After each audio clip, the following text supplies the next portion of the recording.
आज का बाइबल वचन यूहन्ना 16:20। परंतु तुम्हारा शोक आनंद में बदल जाएगा। प्रिय भाइयों और बहनों, जब प्रभु यीशु ने ये वचन कहा तब वे अपने शिष्यों के साथ अपनी अंतिम बातचीत कर रहे थे।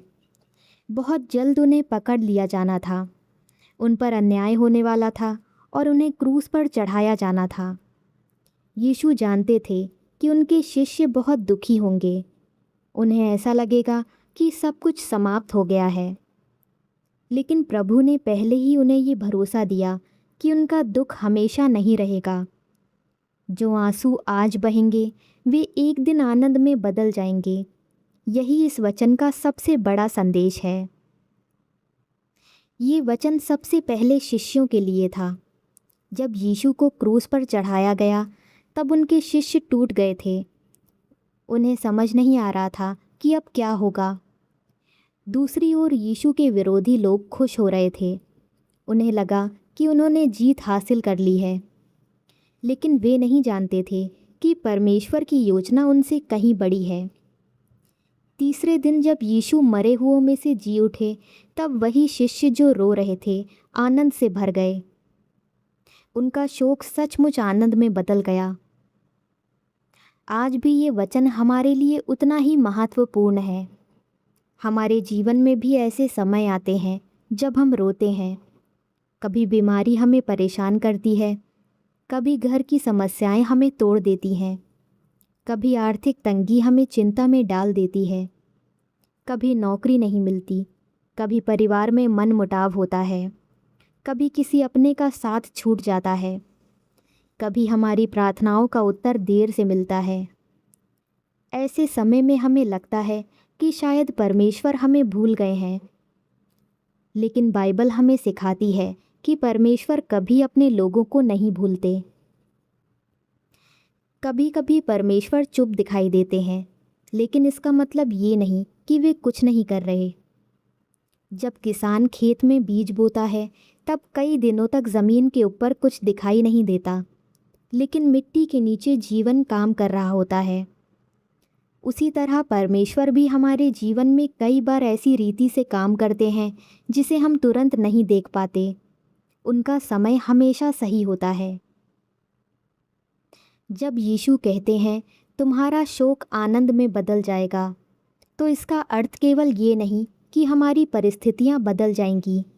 इसका अर्थ ये भी है कि परमेश्वर हमारे दिल को बदल देते हैं। वे हमें ऐसा विश्वास देते हैं कि कठिन समय में भी हम आशा नहीं छोड़ते। संसार का सुख थोड़े समय के लिए होता है, लेकिन प्रभु का आनंद हमारे मन को स्थिर रखता है। यूहन्ना 16:22 में यीशु अपने शिष्यों से कहते हैं कि जब वे उन्हें फिर देखेंगे तब उनका हृदय आनंदित होगा और कोई उनका आनंद उनसे छीन नहीं सकेगा। ये हमें याद दिलाता है कि जो आनंद यीशु देते हैं वो संसार नहीं दे सकता और संसार उसे हमसे छीन भी नहीं सकता। भजन संहिता 30:5 में लिखा है, रोना तो रात भर का होता है, परंतु भोर को आनंद पहुंचता है। इसका अर्थ ये नहीं कि हर कठिनाई एक ही रात में समाप्त हो जाएगी। इसका अर्थ ये है कि अंधकार हमेशा नहीं रहता। जैसे हर रात के बाद सुबह आती है, वैसे ही परमेश्वर अपने समय पर आशा का नया दिन भी लाते हैं। रोमियो 8:28 हमें सिखाता है कि परमेश्वर अपने प्रेम रखने वालों के लिए सब बातों को मिलकर भलाई के लिए काम करने देते हैं। इसका अर्थ ये नहीं कि हर घटना अच्छी होती है, बल्कि इसका अर्थ ये है कि परमेश्वर सबसे कठिन परिस्थिति में भी अपनी भली योजना पूरी करते हैं। जिस क्रूस को लोग हार समझ रहे थे, उसी के द्वारा संसार को उद्धार मिला। दूसरा कुरिन्थियों 4:17-18 हमें सिखाता है कि आज के दुख हमेशा के लिए नहीं हैं। जो लोग प्रभु पर भरोसा रखते हैं उनके लिए परमेश्वर अनंत महिमा तैयार कर रहे हैं। इसलिए हमें केवल आज की परेशानी को नहीं, बल्कि परमेश्वर की प्रतिज्ञाओं को भी देखना चाहिए। पहली बात, हमें ये सीखने को मिलती है कि परमेश्वर हमारे हर आंसू को देखते हैं। शायद दुनिया हमारे दर्द को ना समझे, लोग हमारी परेशानी को छोटा समझ लें, लेकिन परमेश्वर सब कुछ जानते हैं। भजन संहिता 56:8 में राजा दाऊद कहते हैं कि परमेश्वर हमारे आंसुओं का भी हिसाब रखते हैं। इसका अर्थ है कि हमारा कोई भी दुख उनसे छिपा नहीं है। दूसरी बात यह है कि परमेश्वर कभी देर नहीं करते, उनका समय सबसे अच्छा होता है। शिष्यों को लगा कि सब कुछ खत्म हो गया, लेकिन परमेश्वर उसी समय सबसे बड़ा कार्य कर रहे थे। कई बार हम भी जल्दी उतर जाते हैं, लेकिन परमेश्वर हमें धैर्य रखना सिखाते हैं। यशायाह 55:8-9 हमें याद दिलाता है कि परमेश्वर के विचार हमारे विचारों से कहीं ऊंचे हैं। तीसरी बात यह है कि सच्चा आनंद केवल प्रभु में मिलता है। फिलिपियों 4:4 में पौलुस लिखते हैं, प्रभु में सदा आनंदित रहो। पौलुस ने ये बात आराम की ज़िंदगी में नहीं लिखी थी।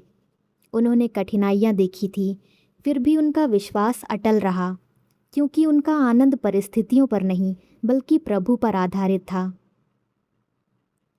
यूसुफ के जीवन को याद कीजिए। उनके अपने भाइयों ने उन्हें बेच दिया, उन पर झूठा आरोप लगाया गया, वे जेल में भी रहे। देखने वालों को लगा कि उनका जीवन समाप्त हो गया, लेकिन परमेश्वर उनके साथ थे। अंत में वही यूसुफ मिस्र के प्रधान बने और अनेक लोगों की जान बचाने का कारण बने। परमेश्वर ने उनके दुख को आशीष में बदल दिया। दाऊद ने भी बहुत कठिन समय देखा। वे वर्षों तक जंगलों में छिपते रहे, फिर भी उन्होंने परमेश्वर पर भरोसा नहीं छोड़ा। सही समय आने पर परमेश्वर ने उन्हें इज़राइल का राजा बनाया। इससे हमें सीख मिलती है कि परमेश्वर की प्रतिज्ञाएं कभी असफल नहीं होती। आयूब ने अपने जीवन में बहुत बड़ा दुख सहा। उन्होंने अपना परिवार, धन और स्वास्थ्य तक खो दिया, फिर भी उन्होंने परमेश्वर को नहीं छोड़ा। अंत में परमेश्वर ने उन्हें नया बल दिया और उन्हें अपने प्रेम का गहरा अनुभव कराया। सबसे बड़ा उदाहरण स्वयं प्रभु यीशु हैं। क्रूस पर उनका दुख संसार को हार जैसा दिखाई दिया, लेकिन पुनरुत्थान ने दिखा दिया कि परमेश्वर की योजना हमेशा विजय की होती है। इसलिए हमारी आशा किसी इंसान में नहीं बल्कि जीवित प्रभु यीशु में है। यदि आज आप किसी बीमारी से गुजर रहे हैं तो निराश मत होइए। यदि आपके घर में समस्या है, यदि आपके पास नौकरी नहीं है, यदि आप आर्थिक परेशानी में हैं, यदि विवाह के लिए प्रतीक्षा कर रहे हैं, यदि भविष्य की चिंता आपको सताती है, यदि आप अकेलापन महसूस कर रहे हैं या आपकी प्रार्थनाओं का उत्तर देर से मिल रहा है, तो इस वचन को अपने दिल में रखिए। प्रभु ये नहीं कहते कि विश्वासी कभी नहीं रोएगा, लेकिन वे ये वचन अवश्य देते हैं कि उसके आंसू हमेशा नहीं रहेंगे। इसलिए आज विश्वास रखिए कि परमेश्वर आपके जीवन में भी काम कर रहा है। हो सकता है कि आज आपको कुछ दिखाई ना दे, लेकिन परमेश्वर कभी अपना काम अधूरा नहीं छोड़ते। उनका प्रेम नहीं बदलता, उनकी दया कभी समाप्त नहीं होती, उनकी प्रतिज्ञाएं कभी झूठी नहीं होती। जिस प्रभु ने शिष्यों के शोक को आनंद में बदल दिया, वही प्रभु आज भी आपके जीवन में नई आशा, नया साहस और नई शांति देने में सामर्थ्य है। आइए पूरे विश्वास के साथ कहें, हे प्रभु, मैं अपनी परिस्थितियों से अधिक आपके वचन पर विश्वास करता हूँ। मैं जानता हूँ कि आप मेरे साथ हैं। चाहे आज मेरे जीवन में आंसू हों, फिर भी मैं आपकी प्रतिज्ञाओं पर भरोसा रखूँगा। मुझे विश्वास है कि आपके समय पर मेरा शोक भी आनंद में बदल जाएगा। प्रभु यीशु के नाम में आमीन। आइए अब हम सब मिलकर प्रार्थना करें। हे स्वर्गीय पिता, हम आपका दिल से धन्यवाद करते हैं। आपका धन्यवाद कि आज आपने अपने वचन के द्वारा हमें फिर से आशा दी। धन्यवाद कि चाहे हमारे जीवन में कितनी भी मुश्किलें क्यों ना हों, आपका प्रेम कभी कम नहीं होता। आपकी दया हर सुबह नई होती है। आप हमेशा हमारे साथ रहते हैं और कभी हमारा साथ नहीं छोड़ते। हे प्रभु यीशु, आपका धन्यवाद कि आपने हमारे लिए क्रूस पर दुख सहा और तीसरे दिन फिर से जीवित हो गए, ताकि हमें नया जीवन और सच्ची आशा मिल सके। हे प्रभु, आज हम अपने सभी पाप, गलतियाँ और कमज़ोरियाँ आपके सामने मानते हैं। हमें क्षमा कर दीजिए।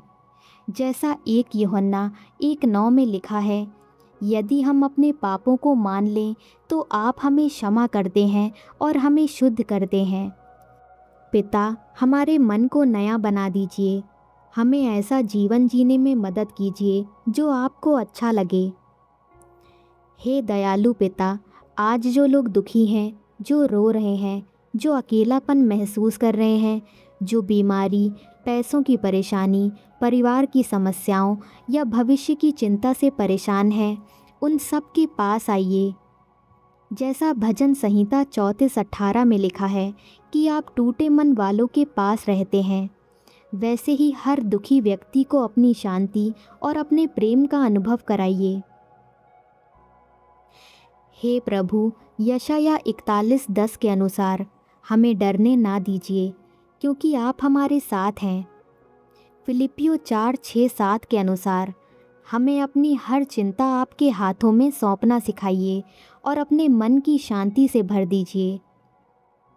मत्ती 11:28 के अनुसार जो लोग थके हुए हैं और बोझ से दबे हैं, उन्हें अपने पास बुलाइए और उन्हें विश्राम दीजिए। भजन संहिता 23 के अनुसार हमारे अच्छे चरवाहे बनकर हमें सही रास्ता दिखाइए। रोमियो 15:13 के अनुसार हमारे जीवन को आशा, आनंद और विश्वास से भर दीजिए। यिर्मयाह 29:11 के अनुसार हमारे लिए जो अच्छी योजना आपने बनाई है, उसे अपने समय पर पूरा कीजिए। इब्रानियों 13:5 के अनुसार हमें हमेशा याद दिलाइए कि आप हमें कभी नहीं छोड़ते। 1 पतरस 5:7 के अनुसार हम अपनी सारी चिंता आपके हाथों में रखते हैं, क्योंकि आप हमारी चिंता करते हैं। हे प्रभु, जो लोग बीमार हैं, उन्हें चंगा होने की आशा और शक्ति दीजिए। जिन परिवारों में झगड़े हैं, वहाँ प्रेम और मेल मिलाप दीजिए। जिनका विवाह होने वाला है या जो अपने जीवन साथी की प्रतीक्षा कर रहे हैं, उनकी अगुवाई कीजिए। बच्चों की रक्षा कीजिए। युवाओं को सही रास्ते पर चलाइए। बुज़ुर्गों को स्वास्थ्य और बल दीजिए। जिनके पास नौकरी नहीं है, उनके लिए अच्छे रास्ते खोलिए। जो लोग काम या व्यापार कर रहे हैं, उन्हें बुद्धि और आशीष दीजिए। जो आपकी सेवा कर रहे हैं, उन्हें पवित्र आत्मा की सामर्थ्य से भर दीजिए। हमारे दिल से हर डर, चिंता और निराशा को दूर कर दीजिए। हमारा विश्वास इतना मजबूत बना दीजिए कि हम हर हाल में आप पर भरोसा करते रहें। हे प्रेममय पिता, अंत में हम फिर से आपका धन्यवाद करते हैं।